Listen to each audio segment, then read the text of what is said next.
Hello అండి, welcome to food express. మీకు ఈరోజు కీమాతోని పూరీ చేస్తే ఎలా ఉంటుందో, పూరీతోని కీమా చేస్తే ఎలా ఉంటుందో చూద్దామా? Without oil 3 teaspoon oil తోటి నలుగురికి బ్రేక్ఫాస్ట్ రెడీ. చూద్దాం రండి. అండ్ ఇంగ్రీడియంట్స్ ఒక్కసారి: కీమా, ఉప్పు, పసుపు, కారం, అల్లం వెల్లుల్లి పేస్ట్, ధనియాలు, గరం మసాలా పొడి, టమాటో, ఉల్లిపాయ, పచ్చిమిరపకాయ, గోధుమ పిండి, ఆయిల్. ఫస్ట్ ఒక క్యూట్ లిటిల్ ప్రెషర్ కుక్కర్ తీసుకున్నాను. అందులో ఒక టీ స్పూన్ ఆయిల్ వేస్తున్నానండి. నమ్ముతారా? దీంతో కీమా వండేయచ్చు అని. దీంట్లోకి ఆయిల్లోకి ఒక 1/2 kg కీమా వేసేస్తున్నాను, బోన్లెస్. చలో, ఇది బోన్లెస్ 1/2 kg కీమా. దాంట్లోకి 3 టమాటా అట్లా సన్నగా తరిగిన వేసేయండి. ఆనియన్స్ కూడా అంతేనండి, 2 చిన్న ఆనియన్స్ జస్ట్ సన్నగా తరిగినాయి, చిన్నగా వేసేస్తున్నాను. గ్రీన్ చిల్లీస్ 5-6, అది కూడా అంతే సన్నగా ఇట్లా పేస్ట్ లాగా అయిపోవాలి. నెక్స్ట్ అల్లం వెల్లుల్లి పేస్ట్ వచ్చి 1 టీ స్పూన్ నిండుగా వేస్తున్నానండి 1/2 kgకి. పసుపు ఒక 1/4 టీ స్పూన్, ఉప్పు ఒక 3/4 టీ స్పూన్ వేస్తున్నా. ఇందులో ఉప్పు కొంచెం తక్కువ పడుతుంది, ఎందుకంటే గోధుమ పిండిలో వల్ల మనం ఉప్పు వేస్తాం కదా, సో కర్రీలో తగ్గించండి.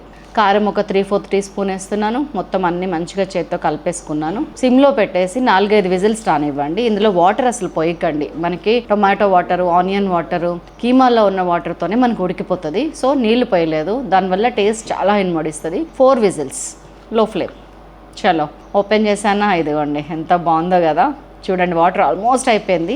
ఈ ఉన్న వాటర్ని కూడా మనం కొంచెం హై ఫ్లేమ్ పెట్టి ఎవాపరేట్ చేసేద్దాము. అండ్ ఇప్పుడు ఏం చేస్తానంటే మన సైలాస్ కిచెన్ గరం మసాలా అండి. ఇందులో ధనియాలు, జీలకర్ర, మిరియాలు, లవంగ, చెక్క, యాలుక, జాపత్రి, షాజీరా, ఇంకా మీకు తెలియని కూడా చాలా ఉన్నాయి. గరం మసాలా టేస్ట్ మాత్రం నెక్స్ట్ లెవెల్ ఉంటుంది. 1/2 kgకి 1 టీ స్పూన్ ఫుల్ చప్పున వేసుకోండి. Any curry, chicken, fish, mutton ఏదైనా పర్వాలేదు. నేను ఇది 1 టీ స్పూన్ ఫుల్ వేసేస్తున్నా 1/2 kgకి. ఇంకొంచెం కూడా యాడ్ చేస్తున్నా, స్పైసీగా ఉంటుంది. చలో, చాలండి. మళ్ళీ ఒక్కసారి కలిపేసుకున్నాను, ఉప్పు చూసుకున్నాను, సరిపోయింది నాకు. వాటర్ లేకుండా మొత్తం తీసేసాను. చూడండి, చుక్క వాటర్ లేదు. ఇప్పుడు దీన్ని ఇంకొక గిన్నెలోకి మార్చుకొని చల్లారనివ్వండి. కొంచెం వేడివేడిగా ఉంచకండి, పక్కకు పెట్టేశాను. ఇప్పుడు ఇదిగోండి, కట్ చేస్తే మనం కలిపి పెట్టుకున్న గోధుమ పిండి, దీన్ని మంచిగా పిసికి చిన్న ఉండలు, ఈక్వల్ ఉండలు చేసుకోండి ఇలాగా. ఆ తర్వాత మామూలుగానే మనం చపాతీ పీట పెట్టుకోండి, పిండి వేసుకోండి.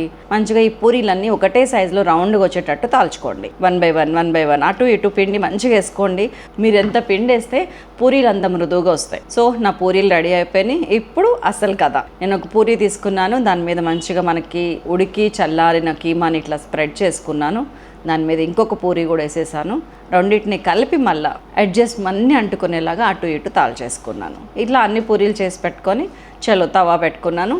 ఇదిగోండి, ఆయిల్ అసలు వేయకండి. ఫస్ట్ పూరీని ఇట్లాగా వేగనివ్వండి, ఒక సైడ్ ఒక 20 to 25 seconds తిప్పగానే. ఇగో చూసారా, అన్ని చోట్ల ఇట్లా బబుల్స్ వచ్చినాయి. ఇప్పుడు ఇటు సైడ్ ఒక 1/4 టీ స్పూన్ ఆయిల్ రాస్తున్నాను. అటు సైడ్ ఈ లోపు మళ్ళీ 20-30 seconds అయింది. ఇట్లానే అవుద్ది, తిప్పి చూద్దాం కావాలంటే. చలో, ఇప్పుడు ఇటు సైడ్ ఇంకో 1/4 టీ స్పూన్ ఆయిల్ అటు ఇటు కాలిస్తే జస్ట్ 1.5-2 minutesకి ఒక పూరీ మీరు అయిపోవచ్చు. మేడం, చపాతీనో పరాటానో చేసి పూరీ అంటారేంటండి? మరి ఆయిల్ లేకుండా చేయాలంటే ఇలానే కదండి చేయాలి. అంతేనండి, అన్ని పూరీలను ఇట్లా కాల్చుకుంటే చూసారా ఎంత బాగున్నాయో టేస్ట్. కానీ ఇదిగోండి, ఇట్లా లేయర్ లేపితే మీకు మధ్యలో కర్రీ మంచిగా స్ప్రెడ్ అయ్యి ఉడికి ఆ పూరీలో కూడా అది సింక్ అయ్యి నీట్గా మంచిగా ఉంటుంది టేస్ట్. దీనిలోకి ఎలాంటి కర్రీ అవసరం లేదు. ఎవరైనా గెస్ట్లు వచ్చినప్పుడు పెట్టడం మర్చిపోకండి. దట్స్ ఆల్ అండి. అదిరిపోయే కీమా పరాటా నేను తింటున్నాను. మీరు తింటే మాత్రం కామెంట్ చేయండి.